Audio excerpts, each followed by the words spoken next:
Welcome to Yoga Biz Camp. I'm really excited today because I have one of my newer clients joining us today, Newburgh Yoga Shala. And we literally opened a brand new studio in 4 months. Here's the story. Enjoy.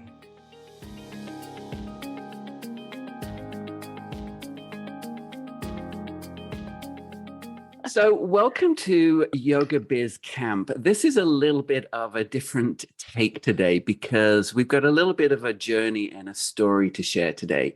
So today I have two very special people that are my clients, but I feel very invested in them and very invested in their business. And it's just been an amazing journey from not wanting to open a studio to opening a studio in 4 months. So this is such a good story. So I want to welcome Bibi Lorenzetti and Austin Du Bois. Thanks, Hi, Michael. guys. Thank you. So happy Thanks for to be having here, us. Michael. It is so good to have you guys. So we're going to go a little bit in chronological order of how this happened, and then you guys can fill the gaps in where I wasn't around. So first of all, I'm in Canada, Vancouver. You guys are in Newburgh, a suburb of New York. And BB, so it all started with my podcast. Yes, it all absolutely did. So BB was gobbling up my podcast for some reason. You can tell me why in a moment. And then she, for some reason, she reached out to me to have a chat. BB has a home-based studio, and she reached out to me. So BB, just before we kind of go on, can you just sort of fill in your journey, a short sort of journey of your yoga trip in your, sort of your journey from whatever to, how we met. Okay, I'll try to make it short and sweet. And you're an Ashtangi. Yes. Well, I've been practicing for 12 years, 14 years. I started teaching very young. I was 24, and I was slapped into reality of what yoga really is soon after I started. I thought I had it all figured out. And then I was very lucky to run into the Shala Yoga House, which has been a main inspiration for our studio.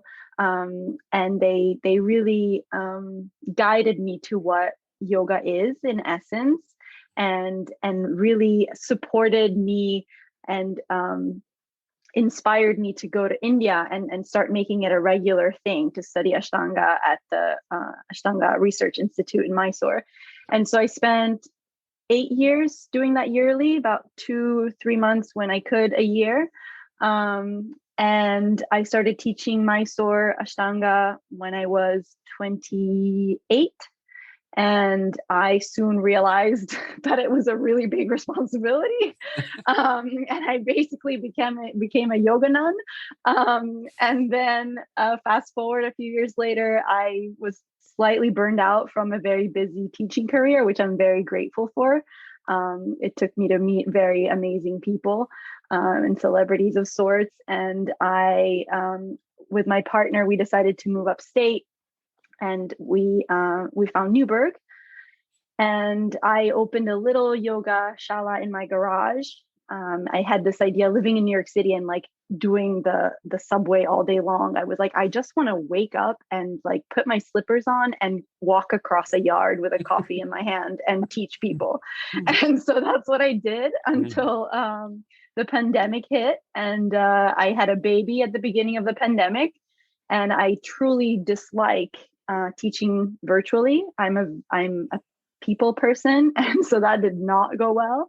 So I decided to become a doula, and I threw myself into that during the pandemic. And then I was in contact with the owners of the Shala Yoga House, and they wanted a space upstate. So one day I came out of my postpartum stupor and strolled down Broadway and realized that there were a lot more spaces opening up, and that Newburgh felt different in some way or form. And so I told them, do you want me to see some spaces for you? And they were like, sure. And I thought I was going to go see a space on this main road, but I ended up on this street called Liberty Street, which is kind of like the main event of Newburgh, I would say. I don't know if Austin agrees, but probably. Oh, absolutely. Yeah.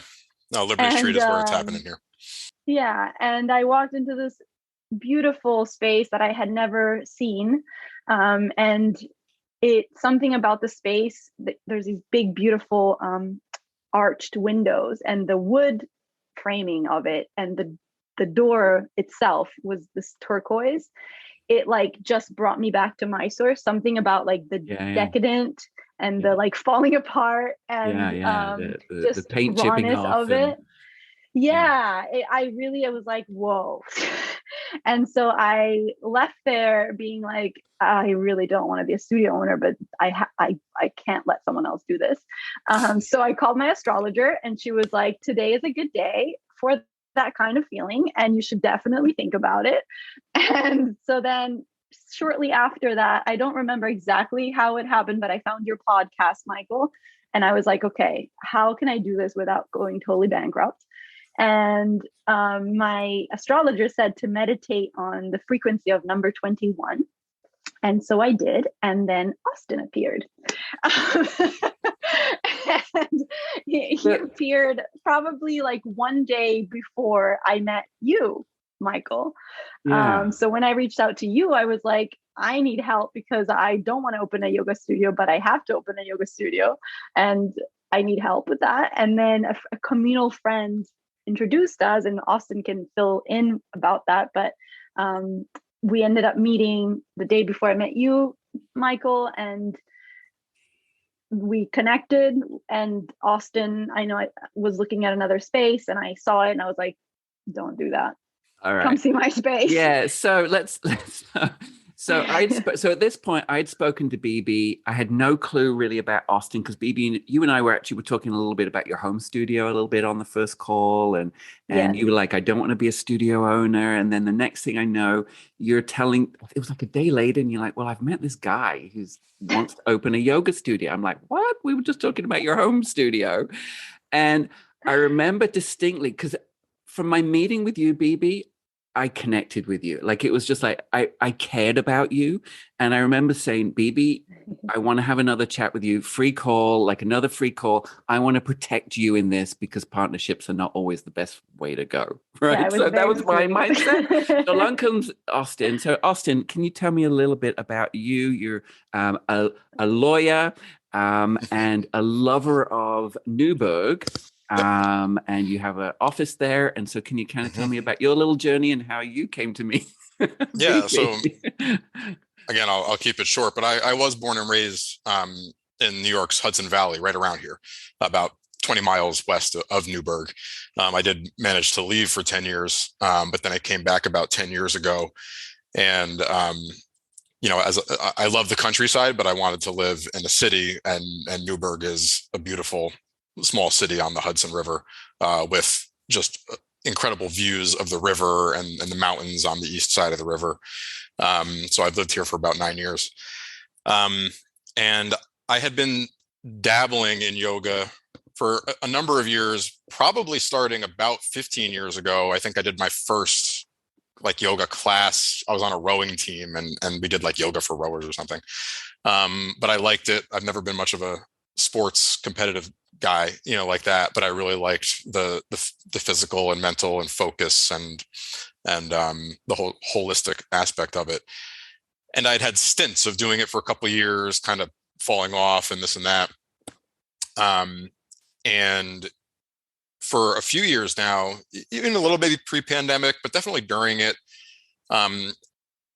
Newburgh has seen a lot of people moving here, and especially during the pandemic, a lot of people leaving New York City and coming up here.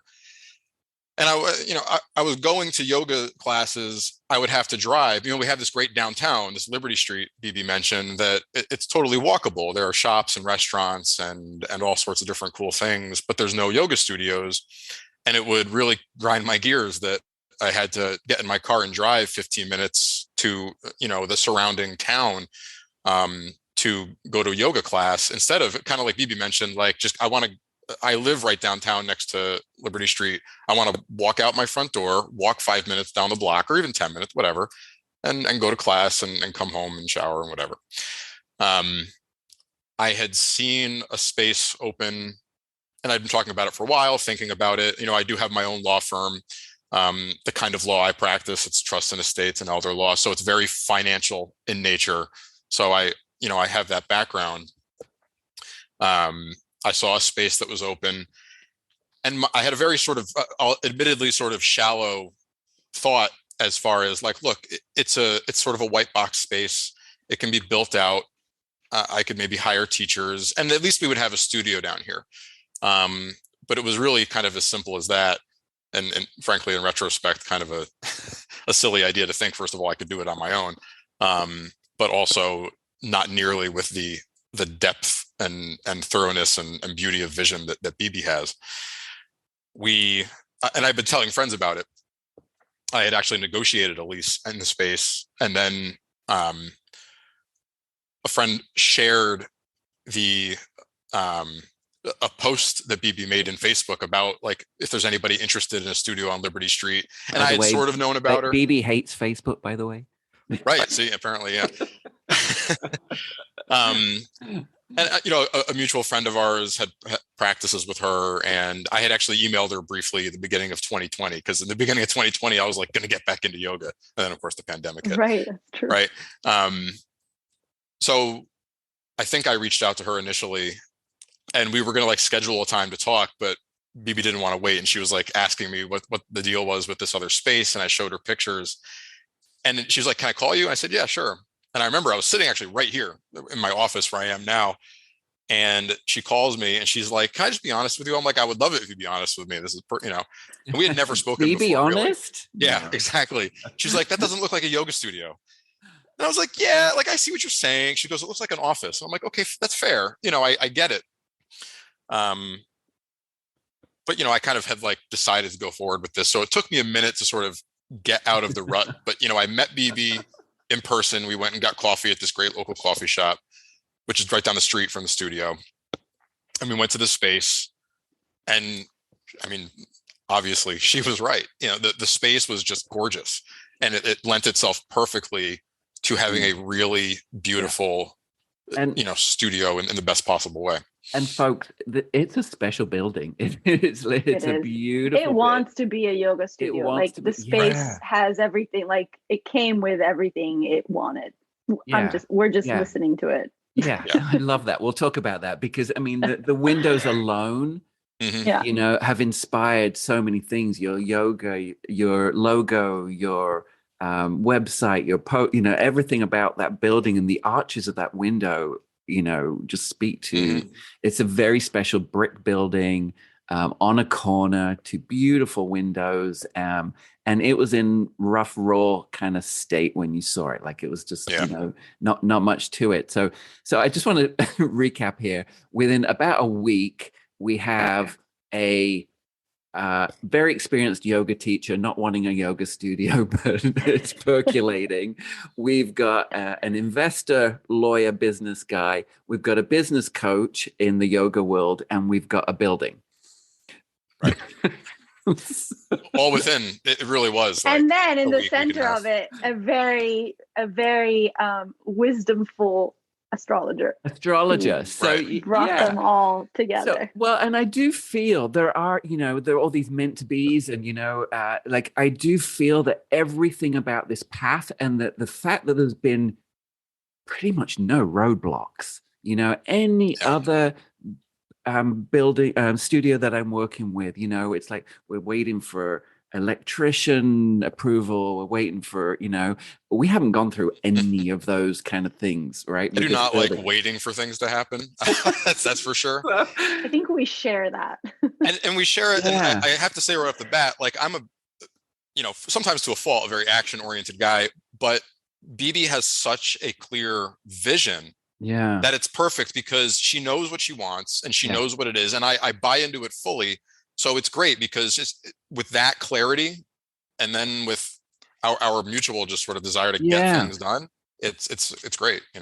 BB, I am actually curious, personally, and having known you for the last few months, like you're very, like when you do a project, you take it on and you see it through. Like, I mean, it's amazing. You know, everything that you've done, you just take it on and you do it to the utmost. But where do you get that from?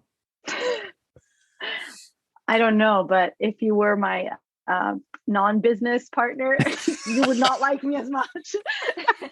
It can get me in trouble, this kind of behavior. I don't know.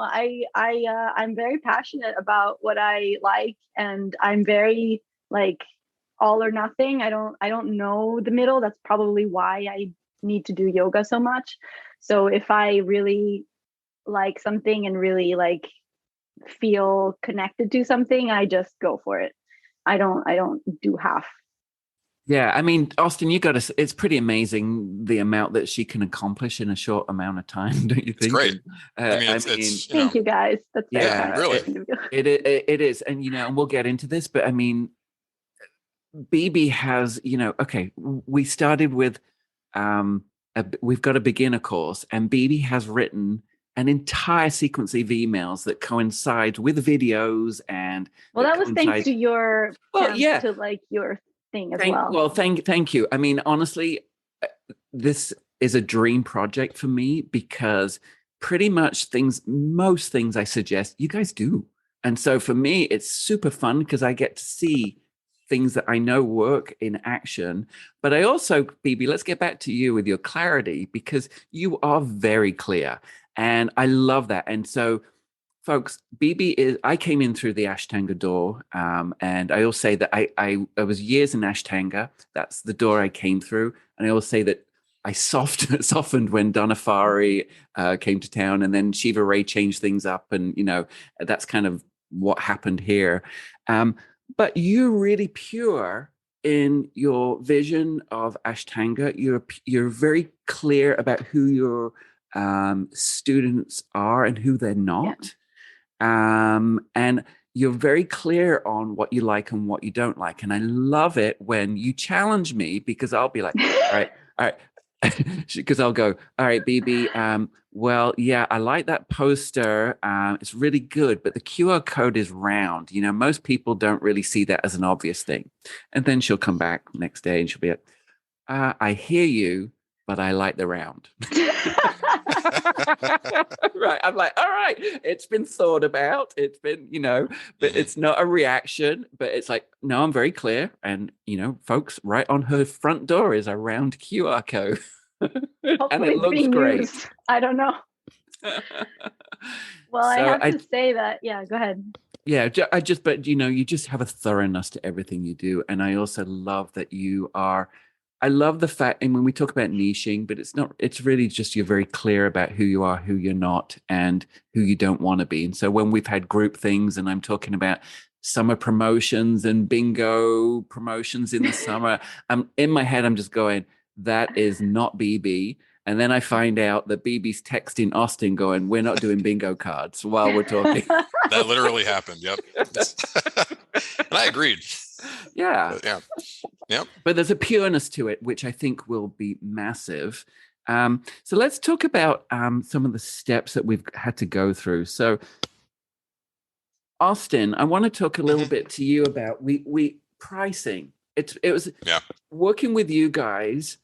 It has been a very different and really wonderful experience when we've talked about the conversations around pricing, because what I, you know, in my training and what I did in my studio and what I've done with other studios didn't necessarily work for you when I suggested certain things.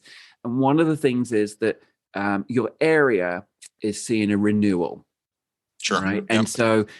And so it's kind of in an in-between stage right now of it being renewed. And, you know, I don't want to throw this word around lightly, but gentrification, people use that word. And you're very, very conscious about not wanting to outprice and not wanting to offend people, but still wanting to make a business, profit model. Can you tell me what you went through that process, and also why do you care so much? The Newburgh thing, like you guys really care about that. Well, I mean, without boring everybody too much, but you know, I grew up in a small town. My grandfather was like the building inspector. You know, my dad was very involved in in the community. My other grandfathers, I just come from a background, personally anyway, where like community is very important, and your neighbors and the people around you are, we all exist together. And the reason, especially when you're in a dense area like a city or a small village or something like that, it's this can be this wonderful reciprocal thing where everybody's sort of looking out for each other. So that's just sort of like been ingrained in me. And Newburgh it's a post-industrial slump city where after, the 50s and 60s, and then I'm not going to go down the whole rabbit hole with it, but there was this concept called urban renewal in the 70s where, governmental entities essentially just, knocked down neighborhoods of buildings and displaced tons of people. And it was, it was basically racist. It was, there's no getting around it at the time. And Newburgh has suffered for probably 40 years because of a variety of factors. People are moving. People are coming back into Newburgh, but of course, that creates the tensions between people that have been here for those 40 years, or people that were born here 20 years ago, or whatever it is. It's been generations who have not had really any economic opportunity at all, because Newburgh just hasn't had an economy to speak of. They haven't had a lot of businesses downtown. They haven't had mid or large size businesses that employ large numbers of people to give people opportunity. They've had a dysfunctional government for a long time, and that persists to this day. And opening a yoga studio, in a downtown, and a lot of different things are happening. We want to be sure that we are not operating in a bubble, because we don't live in a bubble. We don't exist in a bubble. We want to be cognizant of that. I think a lot of people can sort of pay what I'll call just short shrift to that. They'll just sort of put their blinders on and laser focus on the revenue or the bottom line or whatever. And look, we are a business. We are a for-profit business, and we have to make money. But I'm a firm believer that if you're intentional and authentic about things, and really thinking outside the box and being creative and talking to people and bringing other people into the fold and getting their ideas, talking to community groups, talking to people that do community work that can connect, our business with people that might not traditionally attend a yoga class or really understand what it is, or even be able to afford the prices we have now, even though we are doing our best not to make them inaccessible. There's a way where we can integrate fully, and we have, I don't know how far, into this we want me to get, but we have a community class every Sunday where it's all donation based, where if you can donate, great. If you can't, no big deal. And we provide a number of different ways. So somebody doesn't have to come in and be like, well, I don't have anything to donate. They can just come in and be like, oh, I'll Venmo you, or whatever I don't want people to feel like they're put on the spot. Just want people to be able to come in and enjoy yoga. All those donations, by the way, go to a local nonprofit. On top of that. So we're not even looking to make money off of this. Can I add something to that? Yes, absolutely. I think an interesting process, which might be interesting for other studios, has been like, how do you first of all, making clear that the community class is led by a solid teacher, not by, TTs or teachers that are kind of figuring out how to teach. But also something that I've been really struggling with figuring out how to message or how to make clear is that, yes, it is for everybody, but there needs to be the seed of like wanting to learn. So it's not like come in and it's like a yoga zoo in terms of like there's people coming just to kind of see, do I like yoga or not? But there is this intention of like, I really want to work on my mental health, on my physical health. There's a wanting to learn. And I think that's been really tricky for me, at least, to figure out how to message it to where, yes, it is free if you don't have the resources. And that is true for all of our classes. You can always reach out and we'll find a way to integrate you. But there has to be a shared understanding that we're coming here to be serious about about the practice, so that if there are members that are, paying for the class and using it as a regular class, but to do something good, they're still going to have this experience of like a good class where it's not just like there's a lot going on and no one's focused, which can happen. I've taught many community classes along my journey, and it's always been a little bit of a nightmare. Like you have the regulars that are wanting to do something good, and then you have like the person that comes in and is like, what are we doing? Where's like yelling, or like, so I'm trying to figure out how to make it clear like what it is that we're doing with this class and why it's open to everybody, not just to people that can donate, because then if you can't, there is no donate. If it's just free, then there's no donation, then we're not doing good to a cause. So it's like, it's a very kind of many parts coming together, which I never thought of to that extent. Sorry, I thought I would just. No, that's good. And look, we do have a preliminary solution to that, but we're still only a month old, so we're working on it. But that is essentially if we're being intentional about connecting with community groups that have their own leadership, and I'm lucky to have a few friends that are involved in that sort of thing, and we can say, listen, let's get together. You guys will be the nonprofit for the month. And why don't you bring some people along with you that might be interested in learning, and we can and they have membership or people they're connected to that they will be able to help us do that.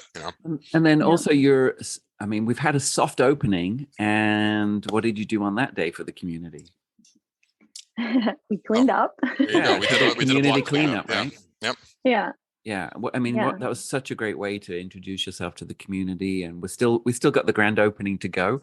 But it was a really nice way to soft opening. BB, can we switch back to building a team? So, you've gone from, teaching in other studios, having your own classes in a very specific way and expectations of you're very clear about how you want your teachers to be. And can you talk about the because you built a pretty great team really quickly. We're quite lucky. We did. Yeah. She did. Yeah. Well, we both did. I feel like it took. So I always tell everybody I consider myself a bit of a yoga snob, because I'm very particular. I think once you're an Ashtangi and like you practice in a certain way, you're very particular about how you want your space to be and like what it is that, like, I feel like for me the most important thing is a better word than snob. Okay, particular is just like what are we trying to do when we're teaching, right? And so having taught in places like Wanderlust where they're doing wonderful things, but there's so much diversity, and having been the person that brings like the one thing that's boring and like doesn't have anything fun and fluffy and like it's just what it is. Sure. For me, it was very important that I have a conversation with whoever I hire about like what it is that we're trying to do, and we're really trying to offer a space where people can come in and build inner steadiness and have everything that is around them be an invitation to go inwards and to build that steadiness. So that threads into the space itself, the way that a teacher speaks, how much she speaks, how much focus there is, she or he, I guess, how much focus there is on the breath. Because again, to me, like the breath is the central piece of the practice, because that's how you get to the nervous system, and that's how you get to create heat, to like, all the things. And so that, and then also to like how you set up, like teaching your students, like how do you set up when you come into a space? How do you behave in a space? And I feel like a big part of that was having your support in like figuring out how to put all those ideas into a piece of paper and make it like a journey. Like, this is what we want each person that comes in to experience from the moment they walk in. Where do they put their things? It's the same thing as like when you're guiding them into practice, where do you want them to put their body, their eyes, their breath? Like, so I feel like we're like I have a lot of like motherly energy when I'm teaching. So it's this idea of like, we're like holding you and we're taking you through the practice. And not so much about how nice of a playlist you have, or, you know, how many fancy words can you spin into your thing, but like just clean, basic. And so it took a little time to find the people, but the ones that we did find have been so receptive to all my feedback and all my emails and all my craziness. We were very lucky we opened virtually first. So we were very lucky I was able to take all of their classes, and I would send them notes afterwards. And luckily, Austin is a very good translator of my emails, and I will usually email him first, and he will like put it into a better shape, and then it'll go out. So it's definitely been an intimidating job for me to do, to like to exert my view of yoga onto others. But I've gotten really good feedback from the teachers. They've been very receptive to it, and it's helped me to, you know, continue to step into that role. And so I think that was, I mean, we kind of went through a process with that too, right? I mean, even just going back to kind of mission, vision, values kind of stuff, and what you are, and then just really making sure that those people that you're hiring sort of fit into those values. And I think, being mindful of like everybody, you know, everyone comes from a different lineage, and they might not be, you know, they're all very solid teachers, but like they might have different ways of teaching. And so also just for me, it was very hard to be like, yes, but this is like, that was such good guidance that you gave me of like mission, vision, just stick to that. And like, it's about that, not about what I think. It's just, this is what we are. And their mission is to bring a taste of India's traditional practices of yoga to the heart of Newburgh, New York, and the greater Hudson Valley. Super clear, super concise, and keeps them on track. So I really love this. And I talk about this a lot. Every business should have a mission, vision, values, especially the values too.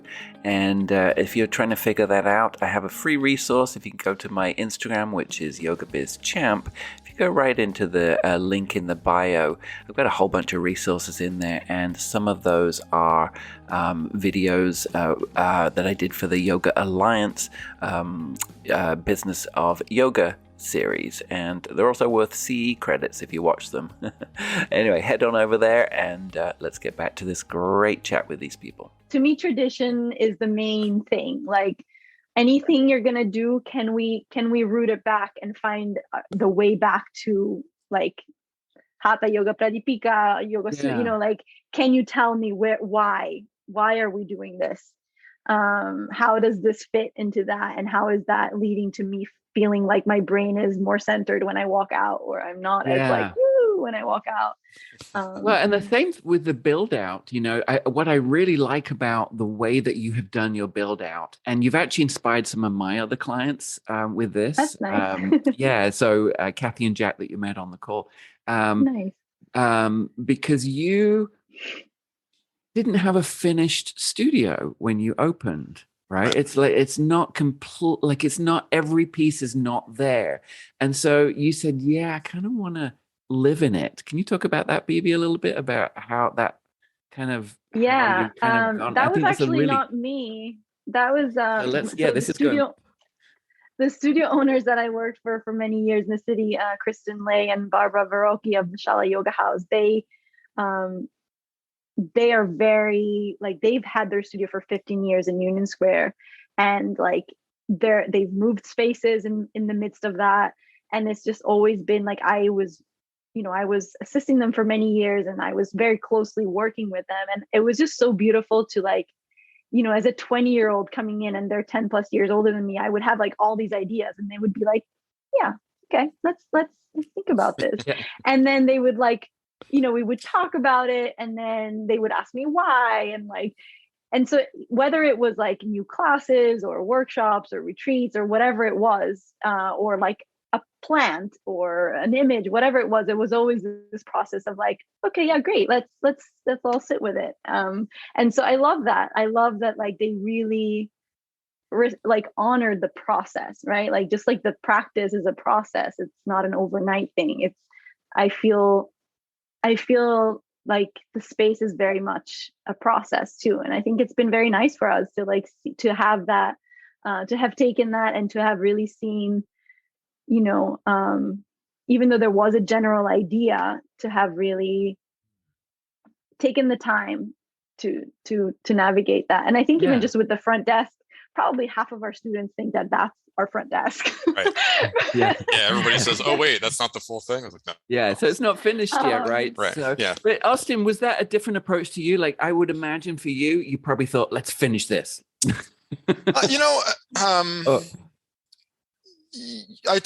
Maybe that's a good question. I think that when we were in the beginning, our focus were definitely the floors, right? I mean, the floors are sort of like, the floor is, I mean, it's yoga. You're doing it on the floor. And BB had the great idea to, number one, use bamboo for the flooring, and number two, to have a heated floor. And in my mind, I said to myself, as long as we have that, we're in good shape. Yeah. You just need a space. Yeah. And especially because, and this actually goes back to the beauty of the space itself. Like, it was already a gorgeous space. You just can't do yoga, or you don't want to do yoga on cold concrete that's unfinished. The space already had so much character that as long as the floors were done, in my mind, for sure, and I know BB agrees because we were there together, but like, we were good to go. And then we are sort of trickling in the other elements. And I don't think I ever was really intentionally going about it that way. But I remember BB very much. I remember like it kind of that idea being clear to me when our friends that did our signage, came in and said, "Oh, well, you got this great wall here. We could like paint like a phrase or a saying or something." And BB was like, "We're going to hold off. We're not doing that. We'll sit with it and see how it is." And that was sort of my like lights on moment where I'm like, that's the idea. That's the process, is sitting with it and being, slow and steady wins the race kind of with it. And your space doesn't need much. Your space doesn't need much. It really doesn't. And I think the highlight, is your windows. It's what's crazy about all this, and I might sound crazy, but I feel like this is for yogis that most people will probably understand.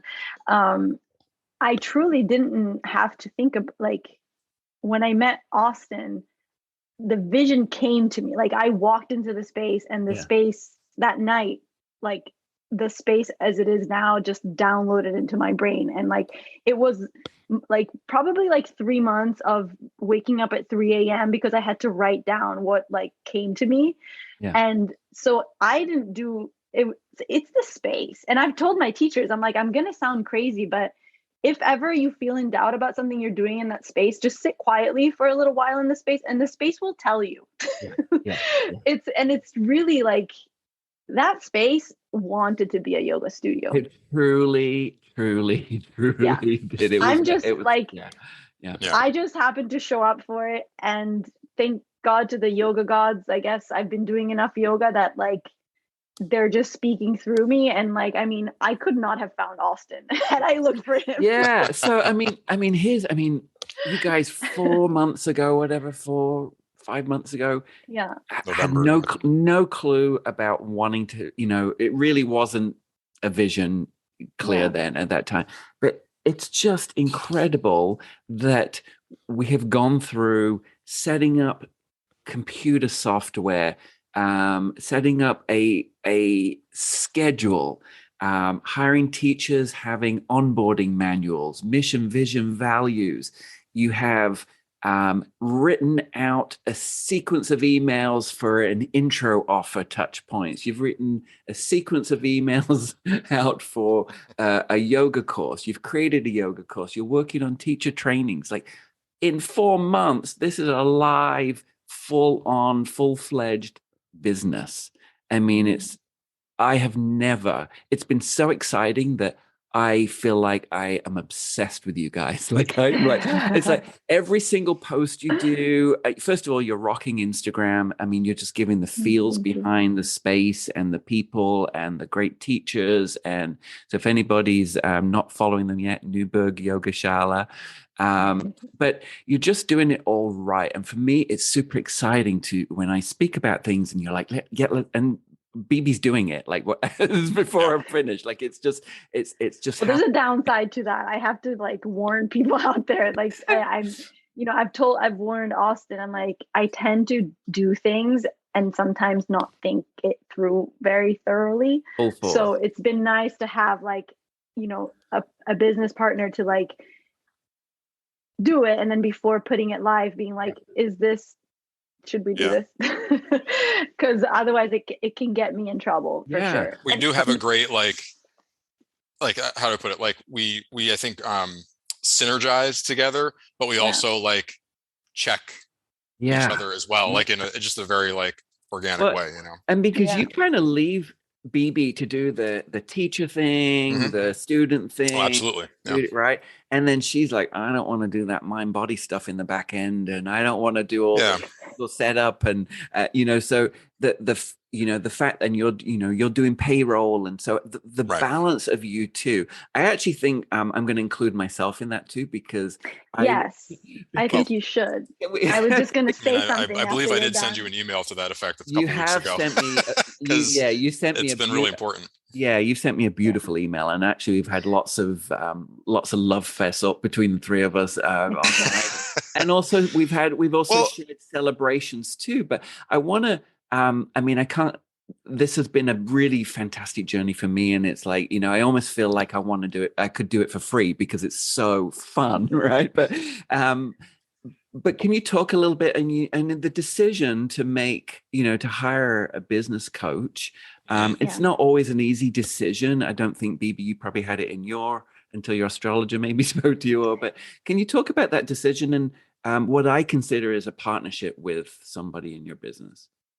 Yeah, I will. Before, can I say something before we dive into that? I just wanted to say that a lot of it has been, and that was thanks to my astrologer reminding me that, but this idea of like receiving instead of like, and that's where also you fell into place, Michael, of like, instead of like forceful energy of like, I want to do this. And I like, this more fiery, like trying to push things out, be more of this kind of step back and just receive. And I feel like with a lot of the stuff that we've been doing, it's been like receiving your guidance or receiving, the when I first heard your podcast, being like, oh, well, maybe I could do this if I invested in getting a business coach who can give me ideas. And even though it's an initial investment, if I'm open to receive, I can, it could go the other route, even though I start with very little. And so it's just, I think it's important when you own a business like this to really to listen and to practice yoga, the meaning like to listen and to receive and to be humble and to just it's a process. And I think that with you, for example, Michael, it's been so essential for us to have, we both come with our knowledges, Austin with business and me with yoga, but with you being specifically yoga business expert, it's been so essential to root my ideas and Austin's background into like, how do we really make it work for this niche? Like having courses, all that kind of stuff. Whereas for me, in the experience I had, it was like, oh yeah, you just do a workshop or Michael's like he's like our corpus callosum. He's like the connective tissue between the two sides of the brain. Yeah, you know what I mean? Like I love it. And actually on my screen right now, I have you on both sides of me. There you go. But BB said exactly what I was going to say. Essentially, like we both have pretty solid background in our respective skill sets, and we're great communicators with each other. But there's just intricacies and nuances of the yoga business specifically Yeah. that neither of us have had to deal with before. And Yeah. to have to like wait and figure that out after 10 years is a silly idea. Why don't we get the benefit of your your experience? Yeah. Your And I 10 years. love that sometimes it's been as simple as just a quick email about this idea. Is this a good idea or not a good email? And we can just kind of move on from that. Oh, wow. Well, I can't get much more of a better testimonial than that. You better believe that that'll be on rerunning on social media. Thank you, guys. I think you're probably getting a little bit of a feeling of what it's like hiring a coach. I always say that it's the only reason to hire a coach is to get you to where you want to be faster, and you hire someone that's been in your shoes before. So, I've ran a yoga studio, I've ran a virtual yoga studio, and I've helped multiple yoga studios open or reset things. So if you're in any of those phases and you just like to have a complimentary, no strings chat to see what it's like, and to see if I can help you, just head over to yogabizcamp.com, and there is a little video on the front page. Just follow that video, answer a few short questions. It'll lead you to a spot to book a 15-minute no strings appointment with me. And let's see if we can make your yoga business dreams happen. I'm so obsessed with you guys, and I I feel like I wish I invested in your company. You gotta come. You gotta come to Oh, Newburgh. it's on my it is on my radar. And I also want to, so the people listening to this podcast, I also do a video version and I put it out. And these guys gave me a studio tour a couple of weeks ago, and it was all on Zoom. And so I have the video of that. So on the video version of this podcast, and I'll put that in the show notes. I will add that studio tour into that. Moving forward, we're open. What we didn't say was we opened with the first class with, correct me if I'm wrong, BB, 22 people. I think it was 23, because I remember saying it was 21. I was like, oh wow, how energetic. And then it was 23. Yeah. So which is capacity for us, basically. Yeah, 23 people, very, very first class. Also, I'm not going to tell the amounts, but we got a celebration email from Austin saying how much we made in the first month. That was a celebration. Notable number, yeah. Which I have to say that's not the norm, right, with a new business. So we donated a very nice amount to care.org for women giving birth in Ukraine during this very particular terrible time. Yeah, which was a very beautiful. I mean, it was amazing to see people like that day purchase things and then have one of our team members match that, and their company match that, and it was just honestly, you guys, your hearts are so in the right places. Your studio heart, your teachers, you're gonna have tomorrow, you're gonna have your first team meeting with everybody, with first photo shoot with everybody. I'm coming along to talk a little bit about sales and communication with clients. And so I'm super excited about that. And we'll probably have another conversation, because I just think this is such an exciting journey. I am, again, obsessed watching you online. I'm constantly sending you messages and hearting all your posts. And so let's just, I usually ask a few fun little questions. Favorite apps that you use in your business life now, your new business life? Austin, you go. I mean, this might be a boring answer, but it's a very real one, which is just like Google Drive. For conducting business in the modern world, like you have to have instant shareability and like almost like real time everything. And I'm a big, luckily to offset BB's aversion to spreadsheets. I love diving into a spreadsheet and being able to like tweak the numbers and have it be available wherever I am. So it's a pretty common platform, obviously, but that's definitely my favorite general business tool for both my businesses, frankly. But yeah, I'd have to say for me, it's Canva. Yeah, your suggestion to You're go having fun pro. Yeah, it changed my whole. I mean, I was like at 9 p.m. after having put in my toddler down, be like, oh my god, I have to set the schedule for tomorrow for the post, and it was just like, yeah. So Definitely Canva. yeah. So I don't BB into going to Canva Pro because the beautiful thing about that is that you can resize in a snap, right? So something you do for a post, and then you can resize for a story. Yeah, and you can brand it. You have your colors. The whole thing. Yeah, and So guess easy. what, folks? She's using lots of arches in her posts that go with the Yes. arches of Maybe her too window, many. the arches of her logo, and the beautiful windows. And It's a good app. any fun personal kind of apps that you might use, websites on a daily basis, anything that makes your life fun? I feel like that might.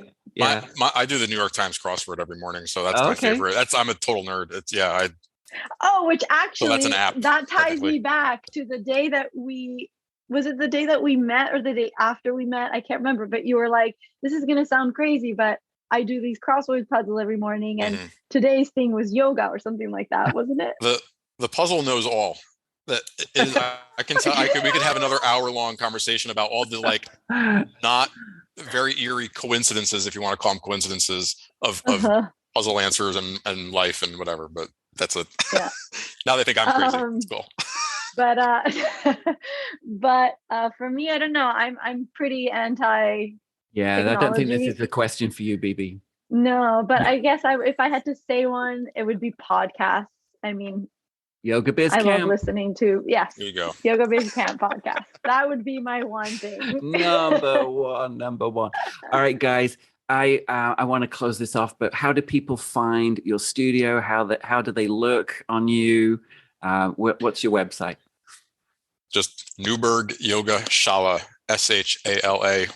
Newburgh is NEWBURGH.com. Or just search it.